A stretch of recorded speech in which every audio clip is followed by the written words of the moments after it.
Ladies and gentlemen, as we prepare to embark on a thrilling journey of discovery and as we delve into the tales of legendary warriors with our next exciting session, please put your hands together for our esteemed set of panelists.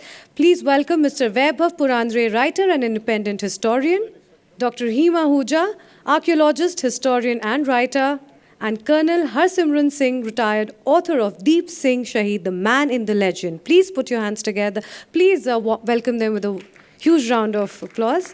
And the session will be conducted by RJ Khurafati Nitin from 92.7 Big FM, a powerhouse of entertainment. His popularity cuts across listeners of various age groups. A quick thinker and an opinionated personality, Nitin brings in oodles of energy to his show, and I'm sure he'll do the same for this session as well. Once again, a huge round of applause, please, for our speakers and our moderator. Good evening. Welcome to this session, which is going to be a learning experience for everyone over here. Thank you all for being over here. I take great pride in coming to Manekshaw because आप जानते हैं इस नाम के पीछे कितनी history है और मुझे लगता है कि ये बहुत इज़्ज़त वाली बात है मेरे लिए कि मुझे मौका मिला है ऐसे पैनलिस्ट के साथ यहाँ पे बैठने का. I don't think I'm worthy enough sitting over here, but thank you all for being over here. So in the next 45 odd minutes, we shall travel through time and we shall try and live the life of three legendary warriors. Warriors whose lives have inspired us since they walked the land we now proudly call Bharat, Hindustan, India. Alag-alag naam boliye, jagah wahi hai. And like the August gathering today, I too am here as a learner. I'd like to tell you all, क्योंकि radio पे मैं बोलता हूँ, पर आज मैं बोलूँगा नहीं, मैं सुनूँगा. I'm a listener over here today. So what we'll do is we'll have the opportunity to hear all our speakers for today. What we'll do is एक-एक करके हम सब बात करेंगे. उसके बाद we'll have a small Q&A, ताकि किसी को अगर पूछना हो तो उधर ही पूछ लें. Right? I hope that's fine. So we'll start the session today without much ado. Today on the panel we have three very respected individuals. सबसे पहले मैं आज बात करना चाहूँगा Mr. Vaibhav Purandare जी से.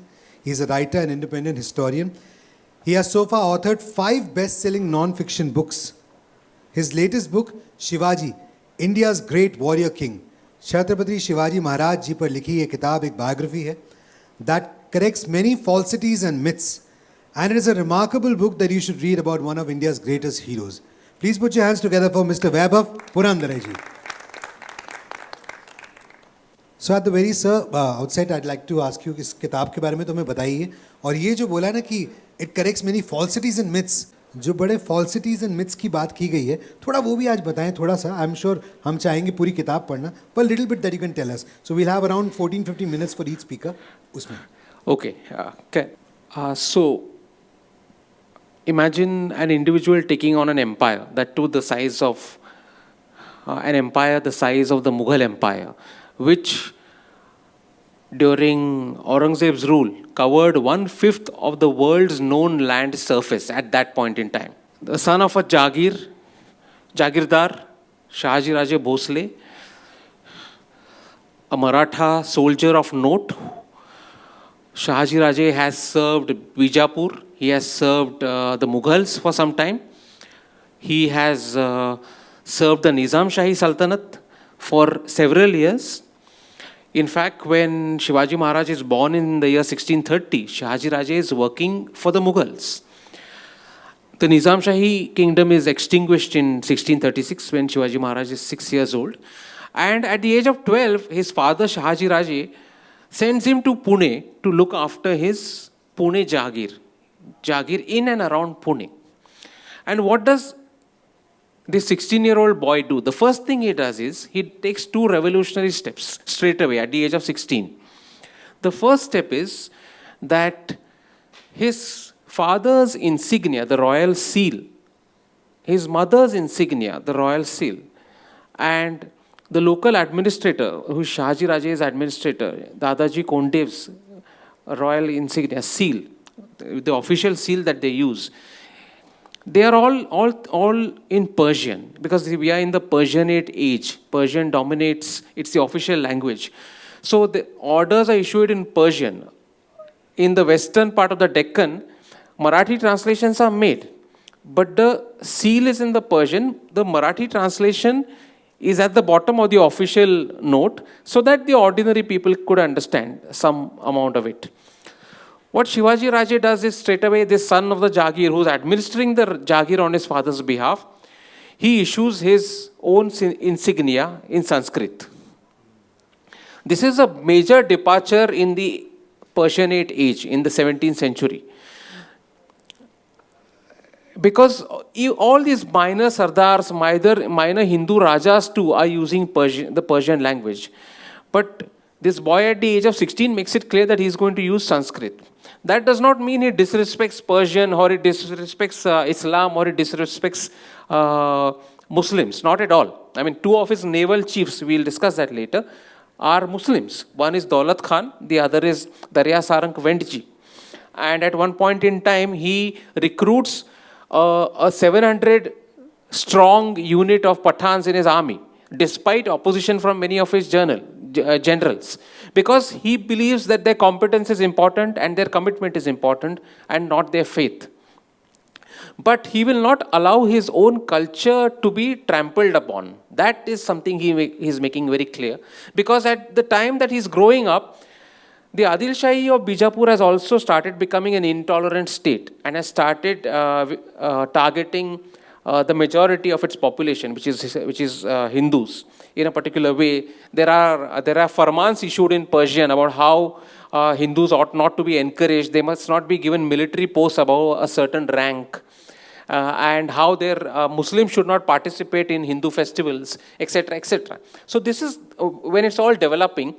Bijapur used to be not such an intolerant state in the 16th century. One of the Adil Shahs, in fact, was a worshipper of Lord Ganesh. But gradually it became an intolerant state. And as Shivaji Raje grows up, you have suddenly Aurangzeb coming in and taking over the throne and starting a reign of repression and intolerance as well against the majority of the country's population. And Shivaji Raje revolts against that as well. So the first step he takes is that, and the second step he takes is that there is a complaint that he receives of sexual assault by an ordinary village woman who writes to him saying that she has been sexually assaulted by a patil. A patil is a revenue collector at the village level in the western part of the Deccan, and he's also the policeman, the local police chief. And there is no recourse to justice against a Patil or a Deshmukh, who is the revenue collector and the policeman at the district level and the sub-district level. So what Shivaji does is that he calls the woman, he first identifies that the complaint is a genuine one, and then he summons the Patil and orders that his limbs should be cut off. His hands and legs are cut off. Now, this is, of course, capital punishment, something that we do not do in the 21st century because we are a democracy. But what it does is it suddenly changes the sentiment around Pune, because suddenly people realize that here is somebody who actually takes the ordinary people's complaint seriously and takes action and takes disciplinary action even when a state official is behaving irresponsibly and committing crimes. So they cannot get away with it with impunity. And this is really the beginning of his political and military career. We often talk of military careers starting with, the acquisition of a fort or the conquest of a fort. So before that thing actually begins, how he starts gathering followers around him is by such bold and brave decisions. So this is the beginning of the revolution, the political revolution that he begins. And it's a military revolution as well, because Malik Ambar has introduced the Marathas to guerrilla tactics. But Shivaji Raje realizes the significance of the guerrilla warfare, and he uses it brilliantly against all his adversaries. He realizes his strength is in the mountains, is in the hills. And if there is an enemy force of 1 lakh people, he's not going to fight a pitched battle face to face against them with 10,000 of his soldiers. He's going to use his terrain to use that battle.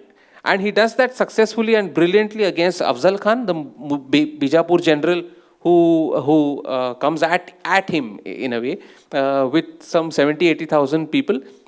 Then Aurangzeb sends his maternal uncle, Shaiste Khan, again at him with 3 lakh people. Almost 3 lakh people. And for 3 years, Shaiste Khan runs riot in the Deccan in the early 1660s when Shivaji is just 30 years old. Between 1660 and 1663, he burns entire villages. He conquers a lot of Shivaji's territory, the Maratha territory. But again, very intelligently, he fights back. He's very good at retreating and taking steps back when there is a need to take steps back. One of the very significant episodes in Shivaji Maharaj's career is that when after Shivaji Raje chops off the fingers of Shaheed Khan, Aurangzeb sends Mirza Raje Jai Singh against him, the Rajput general, and he really puts the Marathas in a corner because it's a major force and the Marathas are outnumbered and the Mughals are getting the better of them, and Shivaji Raje has to surrender 60% of his forts to them. He agrees to do that. Now, I'm sure that he must have faced plenty of opposition at that time, because if you're going to give up 60% of the forts that you have gained, then the Maratha Swarajya is not going to be obtained at all. But he actually decides that he will surrender those forts. Then he goes to Agra, the great escape happens, and when he comes back, he actually works on military and political and social reforms for 3 years, and then he starts reconquering those lost forts, and he reconquers all those forts, 23 forts, which is 60% of his forts, in just a matter of months against the might of the Mughals. So this is just an example of his outstanding military career that you mentioned. Fantastic. And I think the entire audience would be very interested in buying the book also. I must tell you that there is an entire exhibition area in the lower ground floor. You should go there because all the books are available over there. But before I open the house, for questions about, what you just told us, if there's anything that the panelists want to ask, Colonel Saab, aap ya Dr. Rima ma'am, agar aap kuch puchna chahein, the mic's next to you. If you want to ask anything or just say anything about the book. Well, I've been very brief because, we've been strapped for time because... I think there's a lot more you can say, and I went through the book very briefly and was fascinated by so many angles of it. One part that you've emphasized is that everyone did recognize Chhatrapati Shivaji as being extremely fair. Yeah. And to everybody, anyone who was part of his territory, he thought of as being linked to in a very close manner. The other bit I just want to add, because it's interesting for people to know, yes, he had to take defeat at the hands of Mirza Raja Jai Singh and had to agree to go to Agra. And we all know that famous story of how he turned his back on Aurangzeb and walked out. Now, Jai Singh himself had not gone. His son, Kumar Ram Singh, was there. And then the Great Escape, and the role of the Amer family was always suspect in the eyes of Aurangzeb. So the state archives of Rajasthan, where all the states have given their papers, actually has something which has been written up, in which Aurangzeb was furious, and he wrote to Mirza Raja Jai Singh, and he said, if Ram Singh had not been your son, and he's not a child, Ram Singh himself is a grown-up adult who's taken part in battles. He says, I would have taken his skin, marched him through the streets, beheaded him. But because he's your son, but beware what I will do. So he did that. He sent him off to, the equivalent of Kalapani, in this case, eventually to wherever he could. But to face the wrath of the Mughal Empire and win back the things. Just one little bit to add, I think he used the terrain so very well, since we are at a military heritage festival. And someone, Pramod Mande, who was known to look at for forts, he said what was very convenient for the Marathas was, you let the fort go when you can escape from it and go away. Let the Mughals repair it. Hello? Let the Mughals repair it. When you want it back, just attack them, because they don't know where to get their, their food from, where their supply lands from. Right. I just wanted to add that to it. Sorry to have taken up time. Colonel Saab, would you like to add something? Okay, fine. So as you know that the theme of this session is legendary warriors, and we've got fantastic authors with us today. And अगले जिनसे मैं चाहूँगा कि हम अब बात करें, पहले बताना चाहूँगा इनके बारे में. We've got on the panel, we're very honored to have Dr. Rima Hooja with us. She's an archaeologist, historian and writer. She's got a PhD from Cambridge University. Dr. Rima Hooja is Director, MSMS 2 Museum, Jaipur, Jaigarh Fort. Managing Trustee, Jaipur Virasat Foundation. She's a visiting faculty at the School of Planning and Architecture in Delhi and the President of ICOMOS India. That's how you call it, ma'am? A very endearing personality. She also runs the Animal Care Trust, which houses around 60 cats. आज अपनी जिस किताब के बारे में आज बात करेंगे मैम, वो है Maharana Pratap, the Invincible warrior. For 20 years, he fought Emperor Akbar and the mighty Mughal army, defending until his dying breath his kingdom's independence and honor. From his bold exploits on the battlefield to the daring guerrilla raids launched from his hideouts in Mewad's hills and forests, this book brings Maharana Pratap ji and his times vividly alive. Please put your hands together for Dr. Rima Hooja. Now we'd like you to tell us a little about the book. So, जैसे ही आप नीचे book store पे जाएंगे, you know what to pick. फटाफट से ले लीजिएगा, it's got a black cover. मैं इसको थोड़ा ब्रीफ रखूंगी ताकि कर्नल साहब को भी थोड़ा ज़्यादा समय मिल जाए और सवाल जवाब का भी टाइम हो जाए. See, a lot is known about Maharana Pratap. So my repeating some of those things is perhaps redundant. I will pick up again, Vaibhav, from what you said. What is the situation to which Maharana Pratap needs to react? See, his battles are mostly a defensive battle. So what is happening? If this, Haldigati is what we talk about, let me just step back a little and say, what has happened just before Pratap is born? His grandfather has taken part not in the battle of Panipat against Babur, but in the subsequent battle of Khanwa, just a year after Panipat. He was taken off the field, extremely badly wounded. So that battle goes in the favor of Babur. What ifs are always there in history. Sangha wanted to go and fight back, but he dies of slow poisoning. They think it was deliberate because some of his people did not want to go through the whole thing of, warfare has its damages, which everyone can see. It's not collateral damage, it's severe damage. Now, that is one part of it. The immediate successor is there for a very short time, dies. The next successor, they are brothers. That is the time when Gujarat attacks Sultan Bahadur Shah attacks Chittor, takes the fort after the second attempt. There is again something called the Johar, which is the men fight to the last breath, but before that, the more vulnerable population, they can be old, they can be the women and children, enter fire. So, you basically the survivors, and among the survivors is one of the widowed queens of Sangha, who also fights to the death. But the other queen dies in the fire. So basically you see your family destroyed and there is nothing left to live for. That has happened very short period before Pratap is born. So you've had a generation and then you've had another half generation wiped out. And then before Pratap is born, the other uncle dies. His father, there's that famous story of Pannadhai smuggling the child Uday Singh out. Well, he wasn't a little baby to go in a fruit basket. He was older, but he was smuggled out nonetheless. And within 2 years of that, he starts making his bid, and he is Uday Singh, eventually father of Pratap, manages to get back Chittor the same year that Pratap is born. So now I'd mentioned a generation and a half, basically 2 generations of the Mewar warriors and their relatives who come to fight for you when you need them, have died in battle or have been maimed or jisko kehte hain kaam aa gaye, that is died. So that is the situation in which Uday Singh finds himself, the father of Pratap. So as Pratap is growing up, what is happening? On the other side of who you're facing across the barricade, Akbar is growing up, who also comes to the throne as a young man. And meanwhile, Sher Shah has attacked the Mewar area, the plains area. Uday Singh has had to yield up his capital by giving up the keys and realizes that you can fight and keep losing your people, or you can have a change in tactics.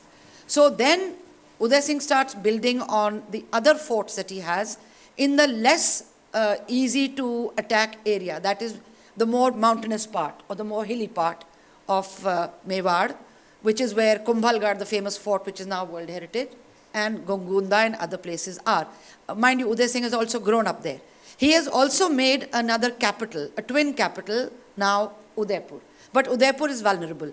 So one of the what-ifs are, if this battle had continued, if Haldigati had not been fought at Haldigati, but had been fought in the plains of Mewar, then what would have happened? Because the Mughals were far stronger, far more able to take their men and ammunitions across the plains. They had their routes from Agra and could have fought more pitched battles using cannons, which the Mewar side is short on. I won't go into all what has happened, but Chittor is attacked. There is another Johar. Akbar wins. The one main blot on Akbar's career is the massacre at Chittor. What was Pratap doing at this time, by the way? Because 1568 is when Chittor falls. 1572, 4 years later, 6 years later, what's my maths? 4 years later, Pratap, at the age of 31, becomes ruler of Mewar. So he was not a child who was not able to take a call on Chittor and the defense of Chittor. He was not a child, but the call was to leave the fort. You see, the Rajput military strategy used to be, hold on to your defensive forts. But they are defensive forts. And this is the point where, like Chhatrapati afterwards, they realized, Uday Singh and then Pratap, that let the fort go. Go somewhere else, regroup somewhere else. That's a definite change. I want to now jump because of the time factor. So eventually, Uday Singh, and there's been enough on television for people to know that Pratap was not the favorite son. He had a favorite queen and a favorite son by her, who he this does say how Jagmal took the throne or wanted to take the throne. The local chiefs did not allow it. Pratap becomes the next ruler after his father's death, but faces a lot of opposition from Jagmal. And of course, the Mughals want the submission of Mewar. A, it is on a strategic travel route, trade route. B, you don't want people holding out against you when they hark back to, a long past. And there's also that immediate history between Sangha and Babur, and, so there's enough baggage, literally. So eventually, the Mewar territory is attacked by the Mughal forces. Jai Singh's ancestor, Man Singh of Amer, is one of the military commanders. His father is still alive at that time, so he's a Kuwar. Now, another point, and then I think maybe 2 points and I will shut up. And that is that the plains of Mewar, during the time that Sher Shah was there, a lot of revenue settlements had been made, which was to the benefit of the Rayaya, the people. They are asked to leave. It's a state decision by the Mewar rulers. Get out of there. And destroy your water sources. So if it's a well, put stone and rubble. If it's a pond, breach it. Basically, the scorched earth policy that you talk about is what is ordered by the Maharana for the plain areas. So as the Mughal force is advancing, they should literally not be able to have anything to eat off the ground, which is fine because they have their supply lines. What happens when you get to the hilly areas? And then what happens in Haldighati, let us not go into that because, again, it's well known. Whether it was a decisive battle or not is one part of it. In the army, you all know that a battle is not the end of the war. And in the case of the Mewar Mughal confrontation, much later, there is something called Dever, which is it's a battle, but around that time, on the same day, a lot of Mughal garrisons, because they have the upper hand across part of Mewar, they are attacked the same day, they are destroyed the same day. The Maharana strikes back, literally, takes over all of that. In this time period, he is using the hilly areas and ability to grow a little bit of food in those hilly areas to sustain the army. In other areas, they've been forbidden from even growing like fodder, so that the Mughal forces don't get that fodder. It's a long, prolonged, protracted war. Give way where you need to, attack when you need to. The final thing I want to say is this drags on. In everybody's mind, not everybody here, but the general thing, Haldighati, Man Singh, what was the relationship, apne phupa ko leke aao kind of thing. Well, that is one of the things they probably would not have used that language because the Mewar and the Amer and the Jodh, all the various kingdoms were connected by marriage. And one of the great-grandmothers of Man Singh was a Mewar princess. So, you don't use that kind of language for your own family.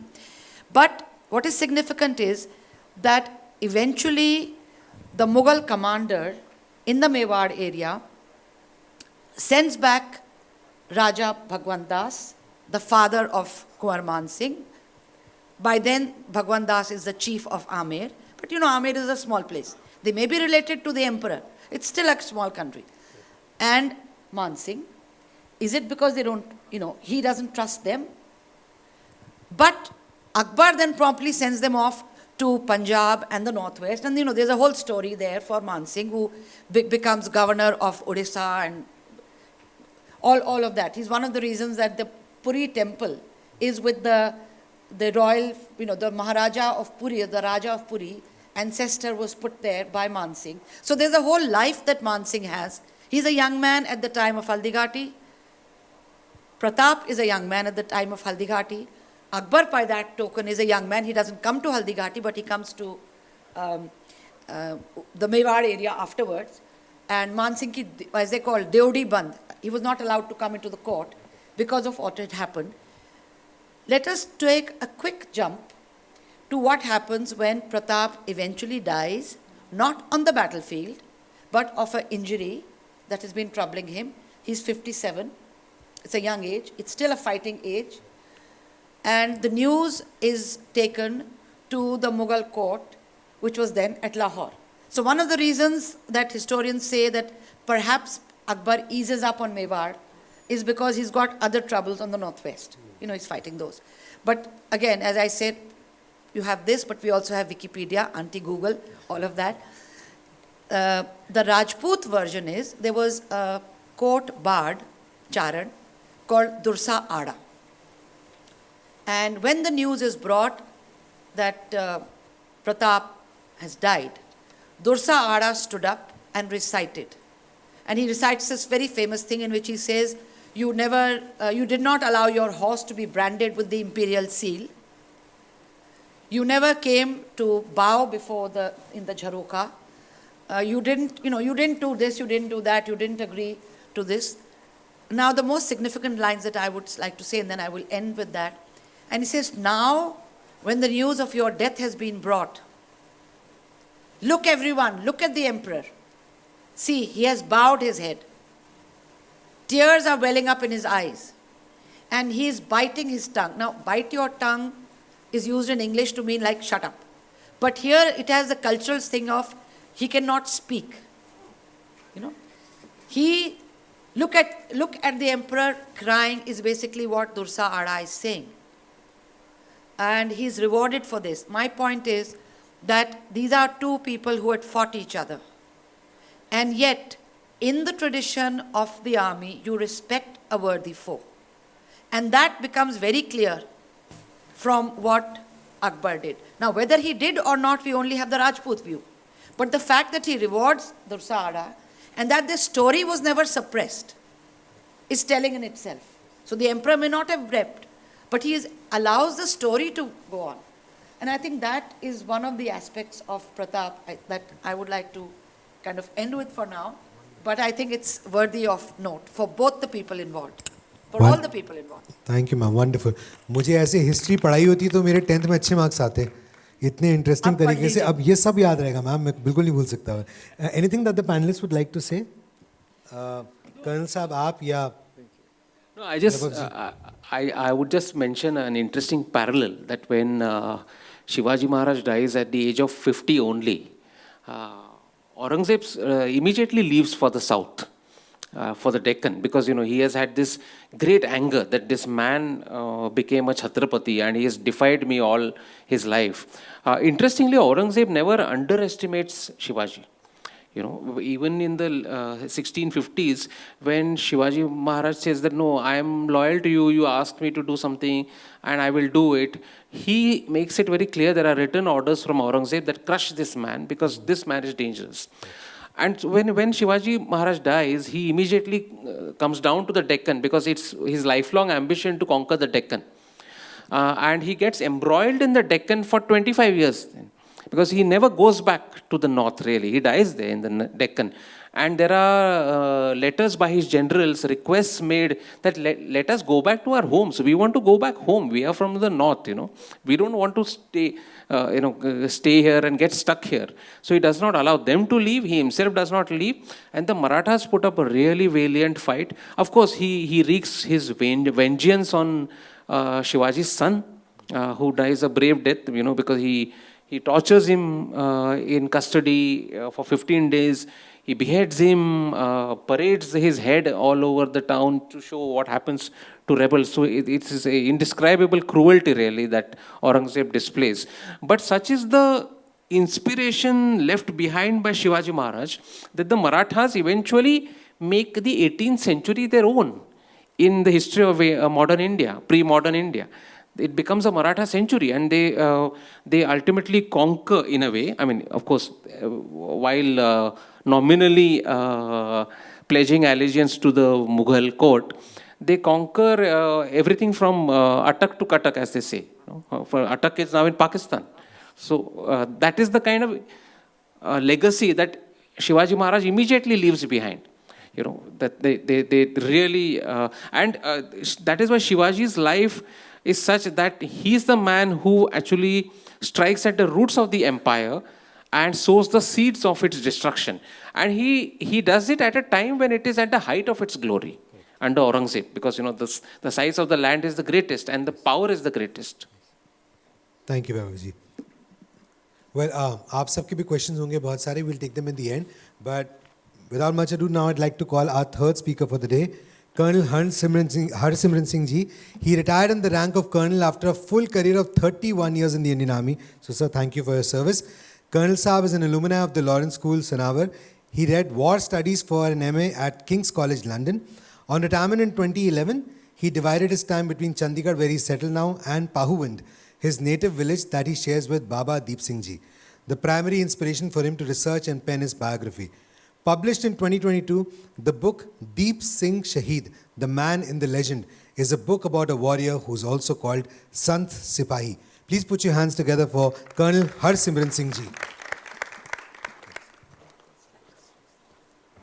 I am truly honored and humbled to be part of this illustrious panel. My compliments to the planning team for their choice of legendary warriors. All three belong to the period of modern history. They represent different parts of North India and have important similarities and differences. While Maharana Pratap and Shivaji are celebrated national icons, Deep Singh, usually with the honorific Baba, is little known beyond the Sikh community and needs introducing, at least to some of the audience. I have a structured presentation through which I'll try to briefly build context and then proceed to interweave key aspects of Deep Singh's life with his times and, more importantly, with the Khalsa ideology that he fully and uniquely represents. Next.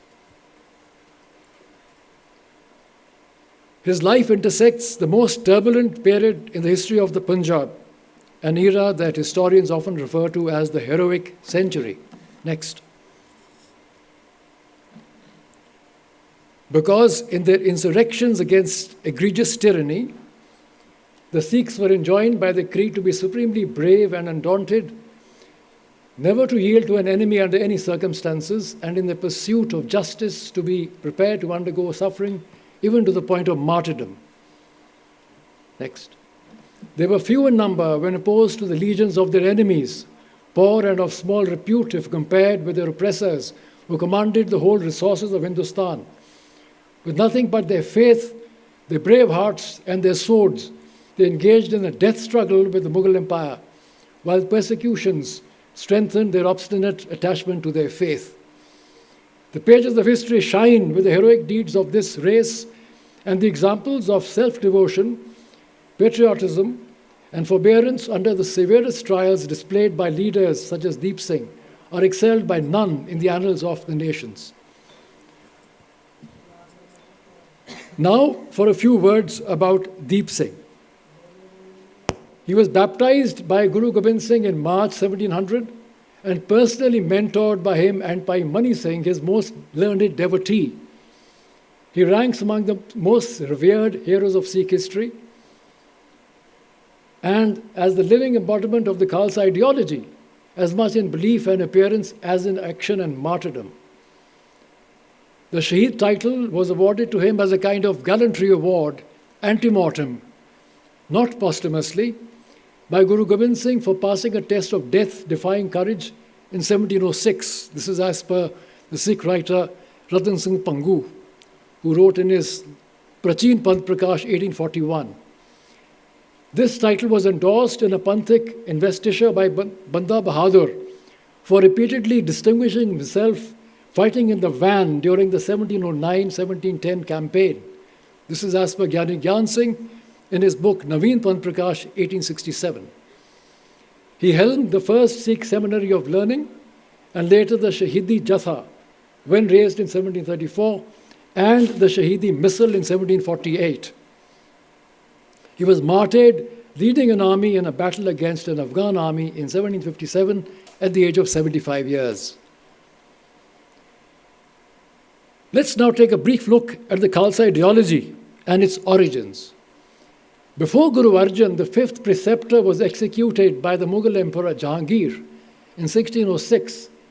He instructed his son Hargobind, then all of 11 years, to sit fully armed and maintain an army to the best of his ability in order to resist tyranny. His death seemed to stiffen the conviction among Sikhs that personal piety must have a core moral strength. A virtuous soul must be a courageous soul. Willingness to suffer trial for one's conviction thus became a religious imperative among Sikhs. This martyrdom marked a turning point in an essentially pacific movement when Guru Hargobind militarized and politicized his position and willed fighting injustice a prime duty among his followers, thus establishing the tradition of the Sant Sipahi. The word order is significant, Sant and then Sipahi.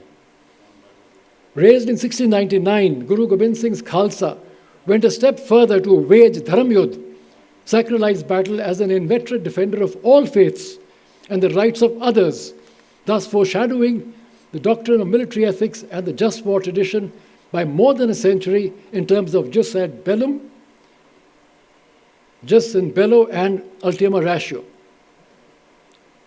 Next. They would fight only sacralized battles. Next. Yeah. Dharam Yudh, or righteous war. During war, their conduct would remain irreproachable, and war would be the last resort. Guru Gobind Singh had earlier proscribed setting upon the defenseless in his composition Zafarnama. Mazan teg bar khoon kas de bate dareg, tora knees khoon chark rezad bateg. That is, you do not strike the helpless, else the Lord will strike you.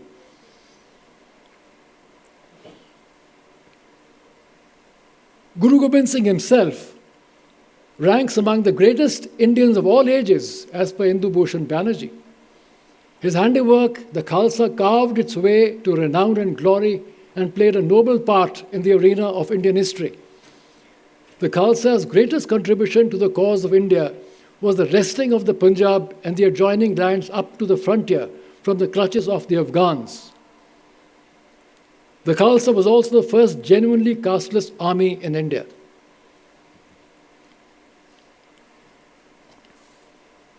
The Guru's socio-political contribution to Indian history, although far greater, however, is understated. In a master stroke of genius as one of the greatest saviors of mankind, Guru Gobind Singh had in effect declared war in favor of liberty, equality, and fraternity, anteceding the ideals of the US Declaration of Independence and the French Revolution by almost a century, many decades before Rousseau would justify insurrection against oppressive rule. His distinct emphasis was on the amalgamation of violent means with ethical principles married to humanitarian ideals. In the Khalsa ideology, Dharam meant the creation of the kingdom of God on earth with a just order based on a casteless society by removing the social and political inequities of the Varna Ashrama Dharma.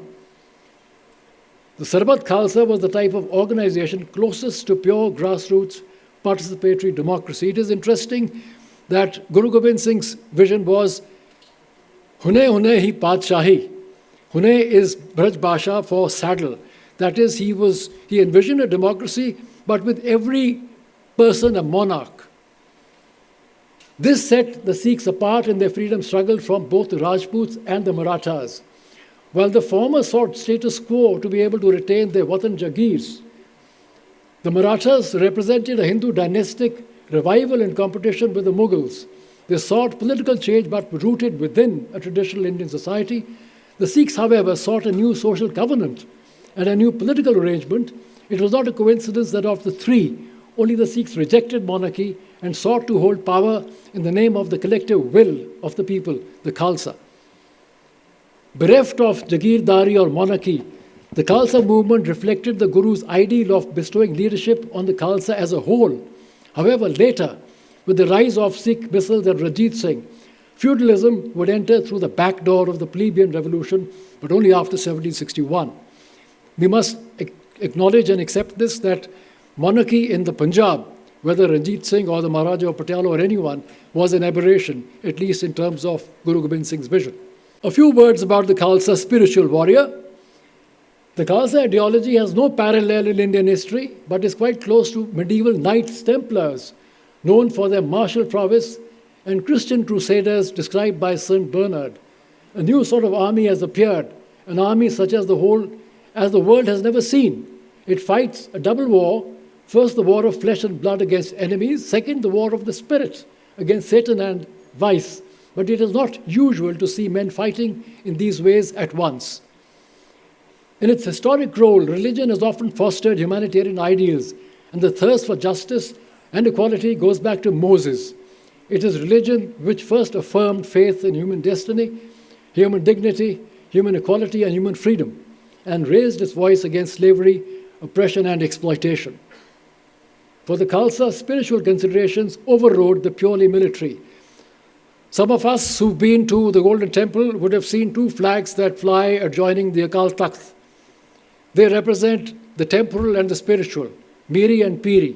However, interestingly, the flag that flies closer to the Harmandir Sahib and represents Piri is a little higher than the other one. Since their strict moral code included scrupulous use of force, it was not uncommon for the Khalsa to inscribe excerpts from their scriptures on their weaponry as a divine remembrancer. A large collection of Deep Singh's weapons are preserved at the Akal Takht in the Harmandir Sahib, and most carry scriptural inscriptions. Let's now look at the code that the Khalsa was expected to live and fight by. Next. Khalsa soi lare hoy aage. Khalsa is the one who contends in the first rank. Khalsa soi naam rat lage. Khalsa is infused with the divine name. Khalsa soi nirdhan ko pale. Khalsa is the one who helps the helpless. Khalsa soi dusht ko kale. Khalsa is the one who annihilates evildoers. Khalsa soi jo kare nit jang.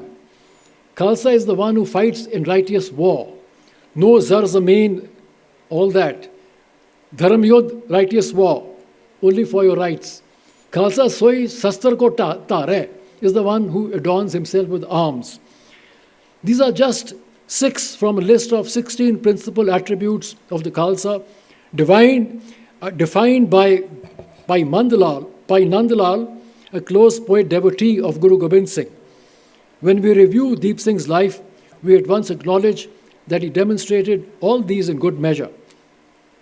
But theory apart, how did the Khalsa ideology fare in actual combat?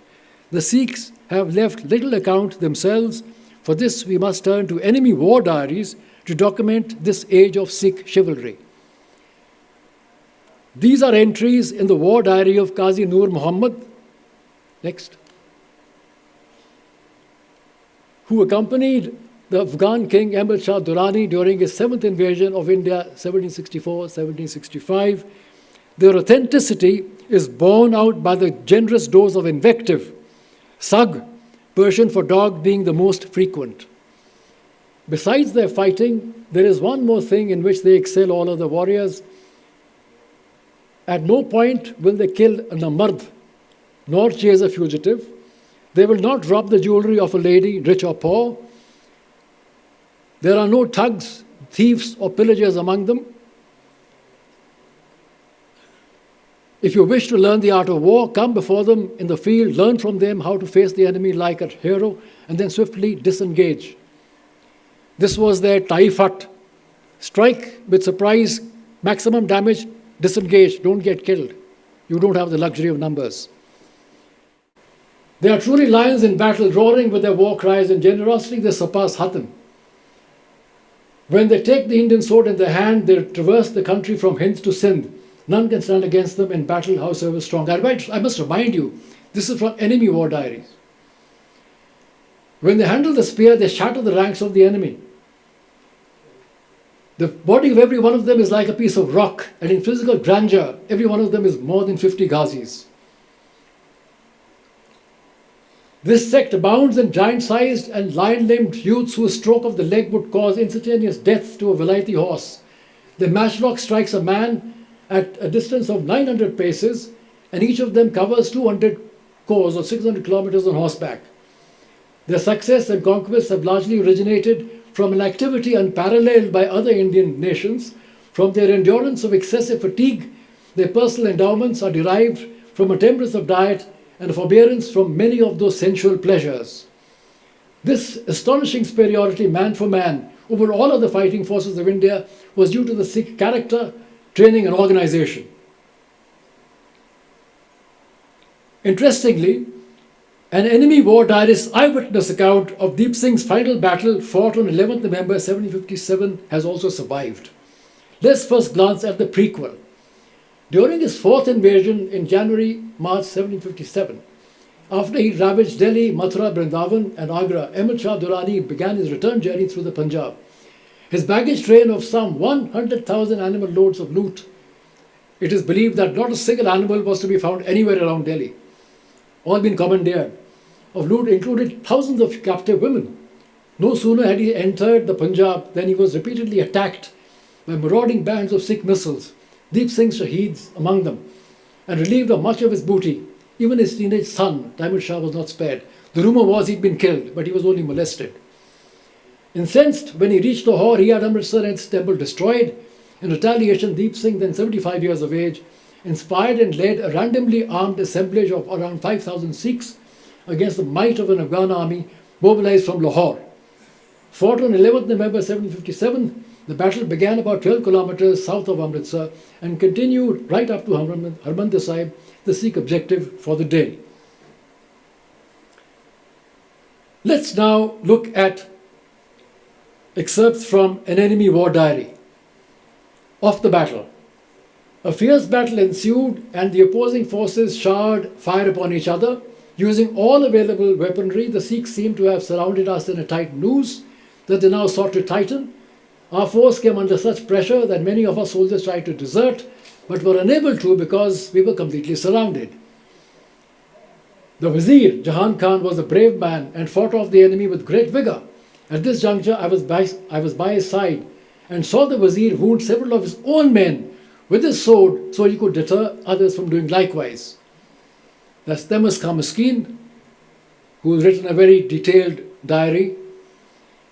Outnumbered and out-equipped in a feat of rare courage, blistering resolve and tactical brilliance, although killed almost to a man, the Sikhs sold their lives dearly, many including their commander Deep Singh, advancing 12 kilometers to their objective before finding glorious death in battle. This feat is the more remarkable since the enemy commander Jahan Khan was Durrani's commander-in-chief and would later successfully command an army in the Third Battle of Panipat, January 1761, against the Marathas. Thank you.